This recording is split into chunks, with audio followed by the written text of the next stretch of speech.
Ladies and gentlemen, family and friends, scholars and dignitaries, welcome to another episode. Welcome to my world. Hello, friends. So, if you haven't been watching, the country and pretty much the whole world seems to be in a state of decadence, of moral decay. It seems that things have just turned upside down, and what we used to be able to call normal isn't anymore, and what was dependable isn't anymore, and what was stable simply isn't anymore. And in fact, people aren't acting in responsible, accountable, customary, and conventional ways. Everywhere we look, corruption has penetrated our institutions even to the very core. Many of our legislators have been arrested for financial crimes. Lawyers have lost their privilege to practice. Governments have exceeded their authority or even lied and injured innocent constituents.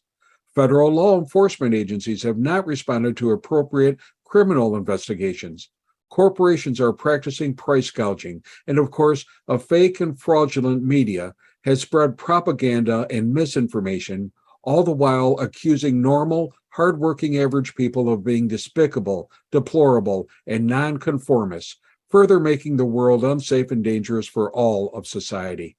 Crime is at a 50-year high, including robbery, burglary, and auto theft. Violence, including both assault and murder, is at a 50-year high. Drug abuse, including overdose deaths, are at the highest level ever. We have mass murders, something never seen before, and meanwhile, our educational standards are slipping. In our state, we have one of the highest rates of AIDS in the country and a high rate of other sexually transmitted diseases.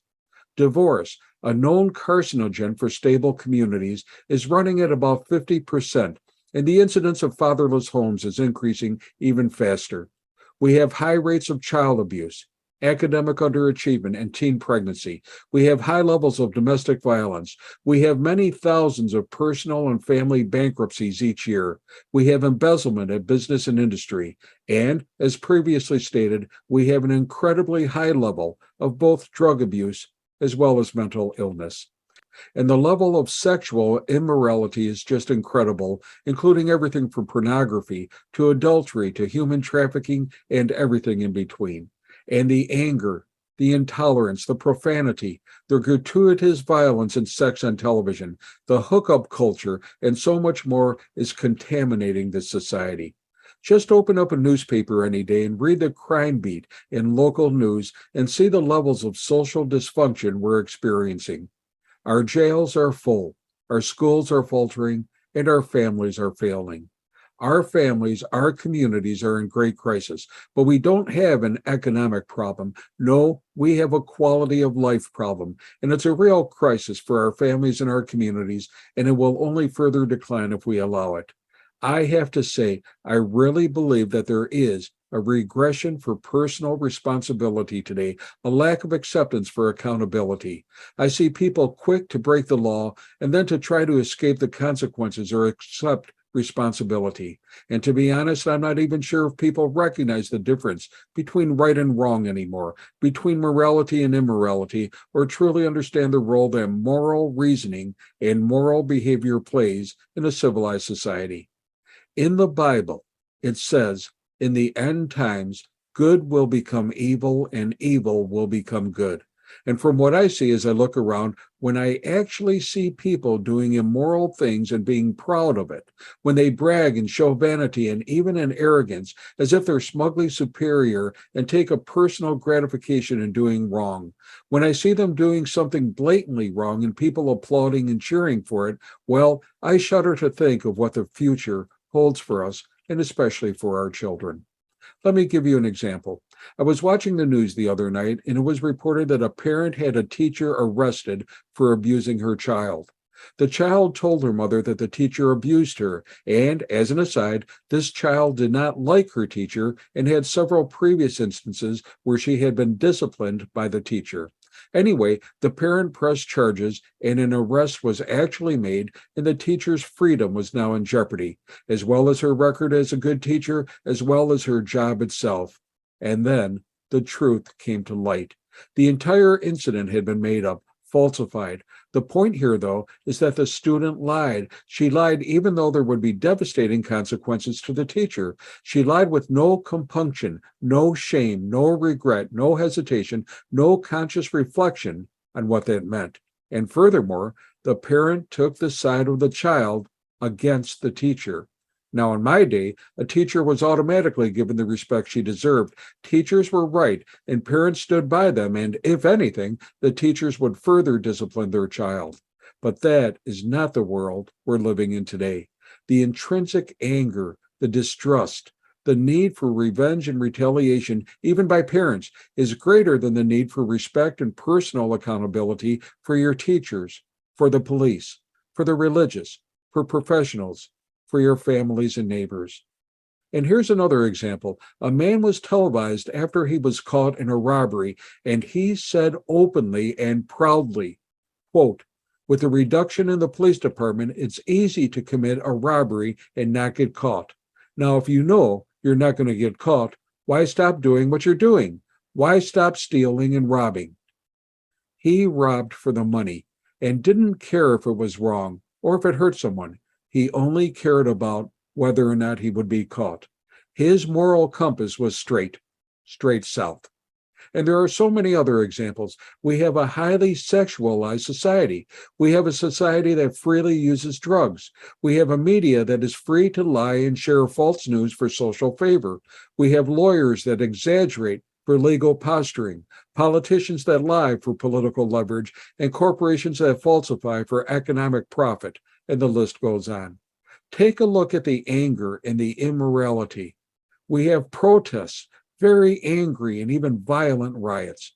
We have constant headlines in the city newspapers on violence in our communities on a continual basis. And we have high levels of crime and violence, murders, rapes, assaults, robberies, car thefts, arsons, and so on. So there are two quick points I want to make, and then I'll get to my main premise. First, Joseph Stalin, former premier of Russia, once said that America is a healthy nation, but it's because of their three types of resistance: their patriotism, their morality, and their spiritual life. If you undermine these three areas, America will fall from within.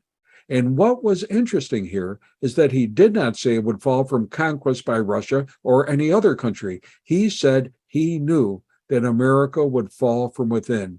It would collapse upon itself through social decay, as so many other countries have before America. And second, it's vitally important to try to understand the words, the history, and the meaning of our forefathers.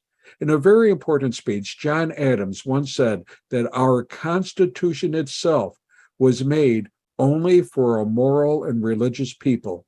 It is wholly inadequate to the government of any other. He said that without morality and religion, this country would be the most miserable habitation in the world, because no government armed with power is capable of contending with human passions unbridled by morality and religion.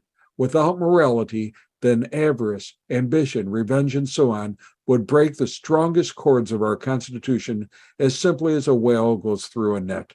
In other words, a democracy is the best form of government, but a democracy can only succeed on a level playing field, and that is one where it's based on a foundation of morality. Lose morality, and you will lose the essence of your government. And I can give you other examples, historical examples, where entire countries fell, either because of their lack of morality or religion, or the decay of the morality and religion over the years. So I'm going to make a prophecy here, and I think it's a truism that's self-explanatory, but you either accept it or you don't. The only morality that lasts, that stands the test of time, is a faith-based morality. Because if it isn't faith-based, then it has to be either culturally based, or politically based, or ideologically based. And all of those, culture, politics, and ideologies, can and do change by either definition or by the times, while only faith-based morals remain as a constant. So, without a doubt, from what I've seen and from what I have studied, my belief is that we need to start teaching morality again, especially to our youth. And to do this, there are two ways. However, the first that I'm speaking about is by far the preferable because it sidesteps political preferences and political correctness. So, to begin, for the first 200 years of existence, the United States taught a Bible-based Judeo-Christian morality to our youth, both in schools and in our churches and in our families by way of the parents. And believe me, they practiced what they preached. They lived their Christianity. In fact, for many years, every college mandated that students took Latin so they could read and understand the original transcriptions of the Bible. But over these past 50 years, any form of religious instruction has been removed, not just from our colleges, but from all public schools altogether. And the result has been disastrous. Without religious instruction, without teaching basics rooted in a natural law, in God's law, man is turning to his own devices, and many are faulty, incomplete, conflicting, and even corrupt. Just think of the various ideologies that your children can be taught, everything from socialism to fascism to activism and even beyond. And believe me, they are being exposed to these every day. In other words, I would teach the morality that our forefathers taught, that they strived to live for the first 200 years of this democracy. So to simplify this, I would teach a Judeo-Christian morality. I would base it on the 10 Commandments, which were given to all men. Love God and do not lie, cheat, steal, or commit adultery. I would teach it to based upon the golden commandment of Jesus. Love God with all of your heart, all of your mind, and all of your soul, recognizing also that the second commandment is no less. Love your neighbor as yourself. I would teach it based upon the Beatitudes taught by Jesus. Blessed are those who are humble and meek. Blessed are those who are poor. Blessed are those that have mercy, who want righteousness, who are pure in heart, and who are peacemakers. I would teach from the great doctors of the church, forgiveness, kindness, and love for all. I would acknowledge the role of faith, hope, and charity. I would give lessons like the Good Samaritan, the prodigal son, and the importance of helping our fellow man. I would teach about sin and the many types of sin. I would teach about the consequences of sin and the peril of temptation. I would teach about not praising the idols of this world, nor following the world and being worldly, but striving to transcend this world for the next. And I would teach about prayer and worship and the need to call upon a tender and loving God to assist through the perils of this life. So what I'm saying is that the importance of teaching morality and starting when youth are young cannot be overestimated. If youth cannot distinguish the difference between right and wrong, ethical and unethical, moral and immoral, then they will grow up to exercise what they do know, and those choices may have hurtful and harmful effects for all of society. Now, there is another way that we can teach values to our youth, and again, it is imperative that we do so. Every single study shows that having good moral values is the foundation for being a good child, and then parent, spouse, and citizen. So what are some of the values that should be taught in school and in our families, even in a secular way? Well, it would serve all of society well if our youth were taught unconditional love and kindness, honesty, hard work, respect for others, cooperation, compassion, self-discipline, diligence, responsibility, accountability, academic achievement, teamwork, fairness, caring and compassion, and forgiveness. So the sad fact is that children today are not learning this at home. They aren't learning the difference between right and wrong from their parents. And every day our children are exposed to violence, dishonesty, profanity, sexual situations, alcohol and drugs, and other social problems, both through music and television, through the media, as well as in the real world.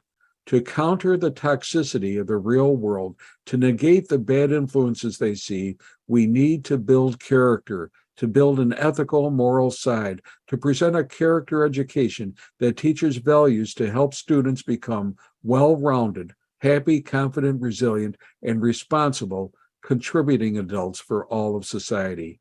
We need to teach our children what morality really is. Hey, be safe, be well, and may God bless.